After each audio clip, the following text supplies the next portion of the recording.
You know, I've been thinking about the subject of audio-video entertainment, not just as a result of playing around with all these old cameras as of late, but more particularly reflecting on the fact that it has been 1 year since I switched to this thing as my primary mode of telecommunications. That's right, this is what I use to call and text on, and I couldn't be happier about it.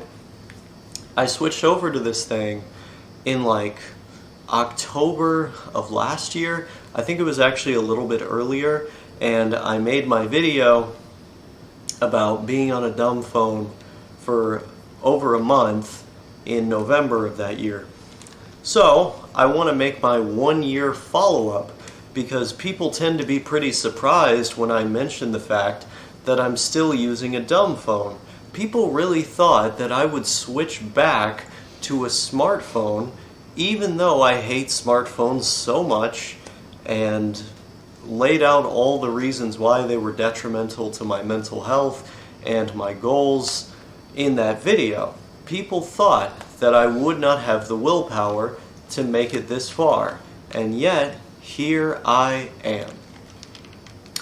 But moreover, I think making the switch to a dumb phone has allowed for me to enjoy audio-video entertainment to an extent that I haven't been able to in a very long time, because I had become so conditioned to using the phone as much as possible that unless I was playing a game or watching a movie that was an absolute banger, like it had to be flawless, stellar, 10 out of 10, if it wasn't that, I would lose interest. And nowadays, it's not like that anymore. I find myself readily able to enjoy the 5s and 6s and 7 outs of 10 that make media, right? Like, we don't think of video games or anime based on their 10 out of 10 classics. Those aren't the games that help us describe what it is to be a video games fan. It's all the somewhat middling, mediocre titles that iterate upon existing trends that your enjoyment of those things signals that you are a hardcore gamer. You are a hardcore movie fan or anime fan or what have you. And I happen to be the kind of media enjoyer that enjoys the mediocre stuff from like various different mediums, or the stuff that's just good or great, but I couldn't even enjoy great media at certain points because I was so captured by the world of my smartphone, even though I didn't like the content that was on my smartphone, even though I didn't enjoy the scrolling, I didn't enjoy the instant kind of content that you would get on there, and I hated being on the damn thing because it didn't give me stuff that was worthwhile. In spite of all of that, I nevertheless found myself addicted to the screen, addicted to the pull that the device, did of me, and I wasn't able to get out of that until I said, I'm going to make this radical change and just stop, right? I'm going to just stop. And as a result of doing that, I have found myself watching more movies, watching more anime, playing more games, and even doing more things in the real world, which is a subject of a video that's going to come out pretty soon as well. And so, I think this has been a universally positive experience 1 year on. All the fancy apps and bells and whistles that I found myself addicted to were completely unnecessary. They didn't provide any utility to my life. They didn't really help me in any meaningful way. The only thing that I somewhat miss is how easy it was to send and receive money. But because I can do all of that on my computer, barring the use of some specific apps, it's totally fine, right? That's probably like the one drawback to all of this. But beyond that, I mean, I'm on easy street. I'm doing a lot better. And I think it's kind of strange how we trap ourselves inside of habits that don't really benefit us, that we don't really like, that are just kind of making things worse, right? It's kind of strange how we get ourselves into habits like that, and it's really important to recognize when those habits are forming and intervene right away to stop them. And in my case, it was using the smartphone.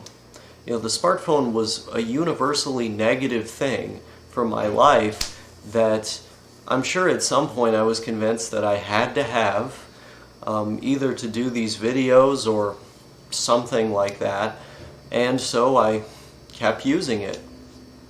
But of course now I've realized that my life can be liberated and that I don't have to go through all that. And there's other ways to interact with the world than through that screen. And of course I find myself interacting with the world more now, as well as my own isolated interests, now that I'm not so attached to that screen. Yeah, if you feel like it's hurting you more than it's helping you, and you notice these negative signs, negative impacts on your mental health, you gotta just stop, right? You know, the world doesn't have to be as you imagine it right now. You can reimagine it. It can be something different. All you have to do is try to change. And sometimes making a change as simple as the kind of device that you're using, you know, trade out an addictive one for a less addictive one. Sometimes a change as simple as that can have cascading effects on everything else that you're doing. Maybe you find yourself ordering delivery food less often because you have to do it on the computer. Maybe you find yourself spending more time with people in the real world, even if it's doing something on a screen together, because you're not so enamored by what's on your smartphone. I mean, there's any number of examples, some that don't necessarily apply to me, but there's any number of examples that you could give as to how the overuse and use of a device like that can negatively impact someone.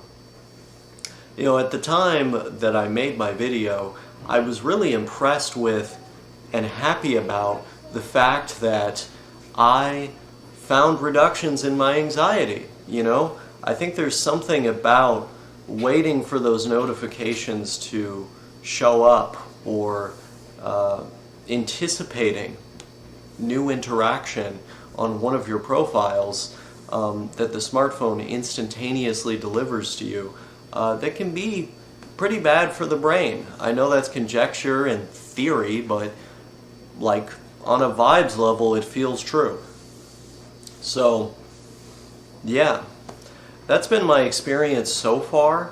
I suppose I'll do a 1 year, this is the 1 year update, a 2 year update next year, and we're getting pretty close to doing a 1 year update on me leaving Discord as well, so I'm looking forward to doing that pretty soon as well. But I also want to do more videos kind of showcasing some of the games that I've been playing and some of my recent experiences with older technology, because there's a lot of history behind some of this stuff that I've been researching and that I've been finding myself immersed in, so I can't wait to share some of that with you guys. But what a wonderful world we are living in. This one right here, I gotta tell you, it's a great place.